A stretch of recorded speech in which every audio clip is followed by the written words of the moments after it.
Hi guys, welcome to my channel Lush Foliage. I hope you guys are fine and are safe. So guys, today I'm going to be talking about a very interesting and a fast growing houseplant called Tradescantia. Now guys, Tradescantia has a lot of varieties. There are around 47 plus varieties, but I don't have all of them. I have around 4 to 5 varieties of Tradescantia. So the first one that I'm going to be showing you is called as Tradescantia zebrina. I'm sure a lot of you know this plant by the name of wandering Jew. This is the same plant. So this is Tradescantia zebrina. And then I have Tradescantia nanook. This is a new cultivar. Again, I have Tradescantia zebrina over here. Now guys, there is another one, a very common one. This is called Tradescantia palladia, and you might also know this by the name of purple heart. Now guys, I was very surprised. There is a weed that was growing near my road, and I went to pick it up. This is also a variety of Tradescantia, and I was quite surprised that this tends to grow as a wild weed on the road. And I realized it with the shape of the flowers, and I went ahead and picked it up. Now this is the same one. I'll put the name on the screen. You'll be able to see what exactly it's called. I cannot pronounce the name. So this was growing wild. When I seen the texture of the leaves, I seen the shading and the flowers, and I realized that this is a variety of Tradescantia. It's quite surprising that it was growing as a weed. So these are few more zebrinas that I'm propagating. Now over here there is another variety of Tradescantia. This is called as white zebra. I recently got this. Again, I'm propagating this one as well. Here I have another Tradescantia. I'll put the name on the screen. It's a little difficult to pronounce. And here I have some more Tradescantia nanook. Now guys, there is a very interesting story behind this particular cultivar. I will make a separate video on it. It is very interesting, so do watch it. So guys, it's very easy to propagate Tradescantias. I will give you some more detailed care tips about these plants. Now guys, it's always better to grow this plant in indirect bright light. If you give direct sunlight, then the texture, the color on the leaves will start to fade off. They will get stressed. So it's always better to keep them or to grow them in indirect bright light. Now, all of these cuttings, all of these varieties that I'm growing right now are all in indirect bright light, and they have been doing quite well. They have maintained that color as well. Even for that matter, this white zebra also prefers indirect bright light.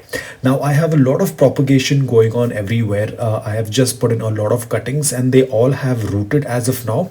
Here again, I have another nanook that is being propagated. You can see I have done a lot of cuttings, and within just couple of weeks, you can see that there are new pups. Again, there is another pup growing over here. So it's very easy to propagate this. You can see there is another pup that's growing in between the leaves as well. So it's very easy to propagate and grow these from cuttings. Now guys, talking about the soil, I use the same soil mix. I have the link in the description below. You can check it out. The same DIY soil that I tend to use. So the soil has to be loose, porous and well draining. But remember guys, the soil has to have a slight amount of moisture in the soil, but do not keep the soil soggy wet. Otherwise the plant will get rotted. So the roots will get rotted. So ensure that you maintain a slight moisture in the soil, but do not let the plant sit in wet soil for a longer period of time. Now guys, talking about propagation, it's very simple to propagate zebrina or any kind of Tradescantias. All you have to do is just take a stem cutting. You can just break the stem and then just put it into the soil, and in a few weeks time it will start to root. As you can see over here, I had put in a lot of cuttings, and as you can see, they all have been doing quite well. Again, all of these are growing in indirect bright light. They do not receive direct sunlight. Especially guys, please do not expose this plant to direct afternoon sunlight. Otherwise, the leaves will start getting burnt.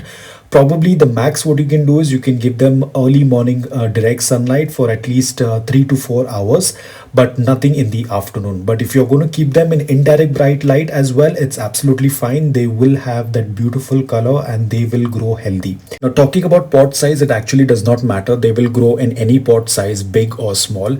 This is a plastic container that I made it into a planter, and you can see how well it's been doing. Now this is where my vertical garden is, and on the other side I I have some of my philodendrons that are growing in a DIY bottle. So they basically do well in any kind of pot, so it's not much of an issue. And talking about fertilizers, they are not a very heavy feeders. So if you give them nutrients or if you give them liquid fertilizer once a month, they will be more than happy. So usually this plant does not get affected with any kind of pest, but at times you might see some spider mites or you might see aphids, especially during the blooming time when the flowers tend to bloom. So you can probably use any kind of insecticides or your DIY organic solution. But guys, remember, whenever you're spraying anything on the plant, ensure that the plant is kept in shade and it is not in direct sunlight. So talking about humidity, this plant is not very fussy about humidity. It will do well even in average humidity as well. Like our other foliage plants need a lot of high humidity, but this plant will do well even in average humidity as well. Now, if you belong to a place which has a little warmer climate, then you'll have to do a little bit of frequent watering. Ensure that a slight moisture is maintained in the soil but not soggy wet. And whenever you tend to see that the top layer, at least an inch of the top layer is dry, you can go ahead and do watering for your plant. So let me quickly show you the setup when I had started. Now I had started this setup on 9th of June and this is how it was looking. I had basically put in a lot of cuttings in this DIY plastic bottle that was just lying around in my house. I made it into a hanging planter, and then this is how it looked in August. There was a lot of growth. It was doing quite well and I could see that a lot of the plants started to trail downwards. That's what the wandering Jew is known for, and this is how it looks right now. So basically it took around 4 months. I think it took around approximately 4 months for the plant to look like this. So guys, I hope that this video was helpful to you. If it was, please hit the like button. If you're new to my channel, please consider subscribing to it. Until then, take care, stay safe and keep planting.